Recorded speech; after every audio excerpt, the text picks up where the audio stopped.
근데 저희 치과를 찾아주셔서 감사합니다.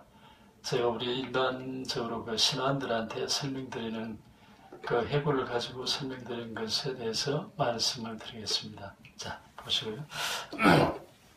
우리가 치과라면 되게 그 치아하고 잇몸만 생각을 하잖아요. 그죠?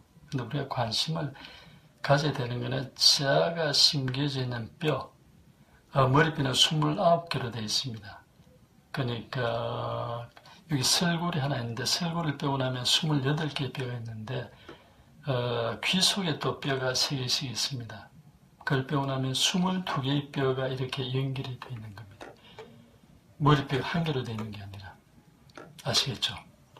근데 우리가 관심을 가져야 되는 거는 치아가 심겨져 있는 뼈, 그다음에 위턱뼈하고 아래턱뼈. 그러니까 보면은 위턱뼈를 보면은 16개의 치아가 심겨져 있죠. 보면은 이렇게 위턱뼈가 보면 여기서 해서 이렇게 와서 여기 보이죠? 이렇게 해서 요 선이 이렇게 해서 그 다음에 이래로 해서 여기로 와서 그러니까 그 눈 밑에도 제일 큰 뼈가 상악골입니다. 위턱뼈입니다. 그래서 여기로 와서 여기까지가 상악골입니다. 이쪽도 마찬가지고요. 그 그림자 조금. 그 다음에 그 코뼈는 이렇게 작아요. 그러니까 상악골만 하더라도 코뼈의 한 뭐 몇십 배가 되겠죠. 그죠? 그 다음에 연골이 이렇게 있는 거고, 하악골도 이렇게 큽니다. 굉장히. 그죠? 굉장히 크고. 여기 또 설골이 있는 거고.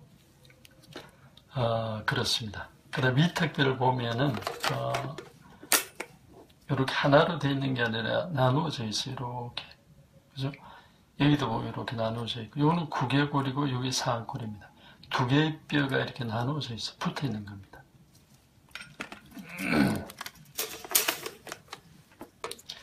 자, 여기서 보면 우리가 앞머리뼈하고 윗머리뼈가 만나는 보면 이렇게 톱니바퀴가 물려 있는 것 같이 되어 있습니다. 그죠?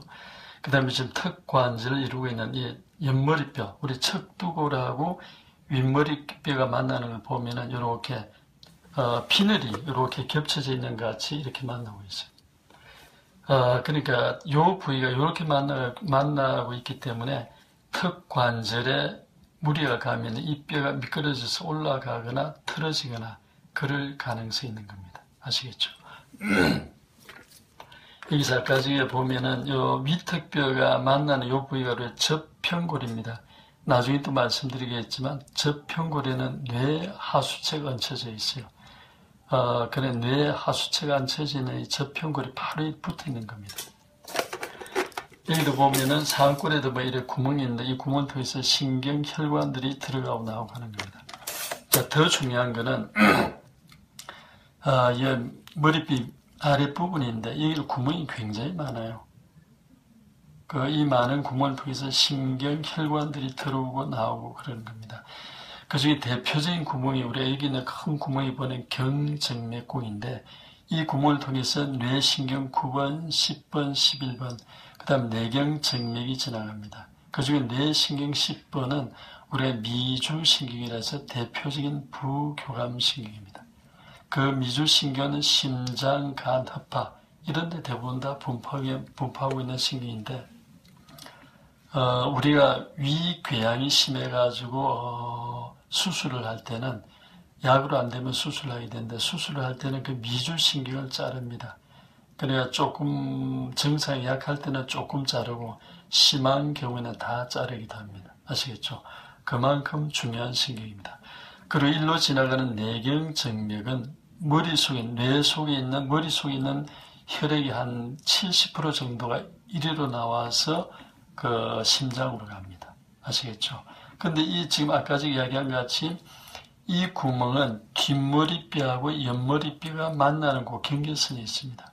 그런데 이 뼈가 아까 지금 미끄러져서 올라가게 되면은 이 구멍이 크게 변하고 올 가능성이 있는 거죠.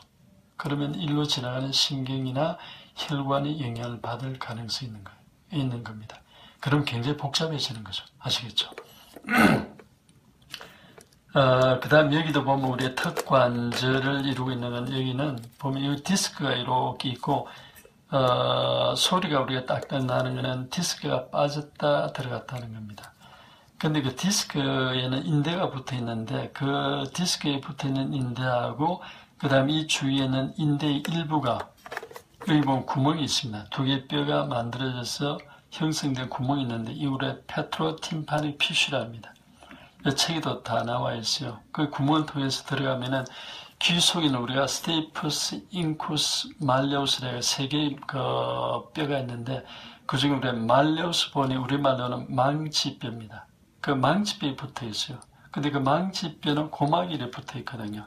그래서 턱 관절에 문제가 있는 사람들은 이 핀토스 인대가 당겨지면은 고막이 당겨져 가지고 귀에서 윙하고 소리가 나거나 또 귀가 이렇게 긴장감이 있거나 당겨지는 그런 느낌이 들 가능성이 있는 겁니다. 실제로 그 우리 환자 중에 귀에서 굉장히 심한 그 소리가 나던 환자가 장치를 끼자마자 바로 좋아진 그런 경우가 있습니다. 그러니까 이제 턱관절하고 귀하고 멀지가 않습니다. 바로 이렇게 붙어 있어요. 아시겠죠? 이제 우리가 그 안으로 들어가 보면은 여기 아까 얘기하는 경정맥공이 됐어요. 이렇게 보이죠? 이렇게 연결이 되어 있습니다. 그렇죠? 나머지 구멍들도 다 이렇게 연결이 되어 있어요. 여기 소뇌가 있고 대뇌가 있고 뇌는 또 뇌경막이 둘러싸고 있어요. 뇌경막은 이렇게 뼈에 이렇게 붙어 있습니다. 근데 아까 지금 이런 턱 관절을 이루고 있는 척두굴이 미끄러져서 움직이면은 뇌경막이 비정상적으로 당겨질 가능성이 있는 겁니다. 그러면은 시상하부란 데서 호르몬을 분비하는 신호가 혈관 타고서 여기 있는 뇌하수체로 가는데 이 뇌하수체는 우리가 뇌경막이 일종인 다이아프라그마 셀라라는데 버찌같이 달려져 있어요. 근데 그게 당겨지면은 시상하부에서 호르몬을 분비하는 신호가 뇌하수체로 가는데 영향을 줄 가능성이 있는 겁니다. 그래서 우리 병원에 보면은 뭐 갑상선 기능 자증, 항진증, 우울증, 조울증, 틱, ADHD, 습관성 유산, 불임, 생리통, 심지어는 간질 이런 환자들이 좋아지고 있는 겁니다. 아시겠죠? 실제로 춘천에서도 지금 간질 환자 몇 달 전에 와서 치료받고 있고 상태가 지금 좀 좋아져 있습니다. 아시겠죠? 여기가 뇌하수체가 있는 겁니다. 여기로 해서 시신경이 들어가고 동맥이 들어가고 그런 겁니다. 아시겠죠? 여기는 우리가 냄새를 맡는 후각신경이 올라오는 그 부위입니다. 살아있을 때는 이 머리의 무게가 한 4kg 내지 한 6kg 정도 됩니다. 이 무거운 거를 갖다가 받치고 있는 게 여기 보면 후두 돌기 두 개가 제1번 경추가 이렇게 두 개를 받치고 있습니다. 이 무거운 거를 두 점일에 받치고 있기 때문에 굉장히 불안정합니다. 그 불안정한 거를 보완을 해주는 게 양쪽에 씹는 어금니 면이라는 게 미스터 구찌라는 사람의 사분법 이론입니다. 우리가 쿼드런텀 셀이라는데 아시겠죠? 환자분도 그런데 대개의 경우에 턱이 아래턱이 뒤로 가 있는 경우가 많은데 정상적으로 똑바로 서 있던 게 아래턱이 뒤로 가면은 머리 중심이 뒤로 이렇게 넘어가는 거죠. 그래서 안 넘어가기 위해서 의식적으로 고개를 이렇게 숙이는 겁니다. 그런데 이러면은 시선이 이렇게 되는 거죠. 근데 사람은 본능적으로 정면을 보려고 합니다. 정면에 적이 있는지 없는지, 정면에 또 먹을 게 어디 있는지 그것을 보기 위해서 본능적으로 정면을 주시하려고 하기 때문에 의식적으로 고개를 듭니다. 그러니까 되게 턱관절에 문제가 있는 사람들이 목이 이렇게 나와 있는 경우가 많아요. 아시겠죠? 그래서 우리가 전신 척추 엑스레이를 찍는데 찍어보면은 척추, 골반, 목뼈 이렇게 휘어져 있는 게 많습니다. 환자분도 아마 그럴 가능성이 굉장히 높아요. 아시겠죠? 근데 미국의 유명 칼로프랙터 연구에 하면은 사람에 있어서 척추와 골반은 머리를 다룬다고 그래요. 근데 머리 위치가 틀어지니까 척추, 골반이 틀어지고 거기서 나오는 신경이 눌리니까 그 신경이 분포하는 장기나 근육들이 일어나서 영향을 받아서 여러 가지 문제가 생길 가능성이 있는 겁니다. 그죠? 지금 아까 보셨죠? 우리 다리 길이 차이 나는 거. 이렇게 다리 길이 차이가 엄청나게 많이 나서 이렇게 굉장히 차이가 많이 나죠. 이렇게 차이가 많이 나서 깔창을 끼고 있었는데 우리 병원 와서 장기를 끼자마자 깔창을 빼고도 몸이 굉장히 좋아졌어요. 아시겠죠? 또 다른 환자도 있어요. 보면은 여기는 이 환자는 다리 차이보다도 다리가 안쪽으로 이렇게 기울어져 있는 그런 거죠. 보면은 좀 다르죠. 두께가 달라요. 양쪽이 이렇게. 그죠? 근데 이 환자도 장치를 끼자마자 이 깔창을 뺐는데도 몸이 굉장히 좋아졌어요. 사실은 이 환자는 그 이모가 다른 데서 특관절 치료를 받고 있어가지고 조카는 꼭 우리 병원에서 치료를 받으라고 했다고 그래요. 근데 경제적인 것 때문에 한 1년 정도를 미루다가 와서 바로 좋아졌어요. 그런데 이 여동생은 아무런 문제가 없는데 어머니가 예방 차원에서 바로 치료를 시작해서 두 사람이 같이 지금 치료를 하고 있습니다. 근데 한 명도 경제적으로 부담이 돼가지고 1년을 기다렸다고 했는데 동생은 멀쩡한 그 사람을 예방 차원에서 지금 하고 있습니다. 아시겠죠? 치아 교합의 변화는 이렇게 상악골과 그 다음에 옆에 있는 척두골을 통해서 이 저평골에도 지금 영향을 주게 됩니다. 안으로 들어가 보면은 그린 칼라, 그런 초록색으로 되어 있는 이게 저평골입니다. 나비 모양으로 되어 있어서 우리가 저평골이라는데 이 저평골에 보면 시신경이 구멍을 통해서 들어가고 안동맥이 들어갑니다. 그리고 여기 뇌하수체가 있습니다.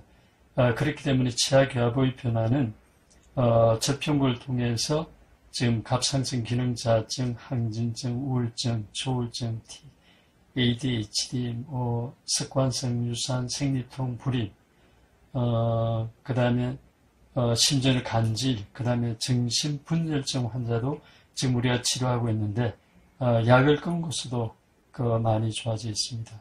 간질 환자도 그렇고 정신분열증 환자도 약을 끊고서도 상당히 많이 좋아져 있는데 이 정신분열증 환자는 내과사분도 만나고 우리 환자 중에 내과 전문의, 정신과 전문의가 계신데 그분들도 직접 만나고 그 내과 전문의도 치과 치아치료를 통해서 정신분열증이 좋아진다니 너무 놀랍다.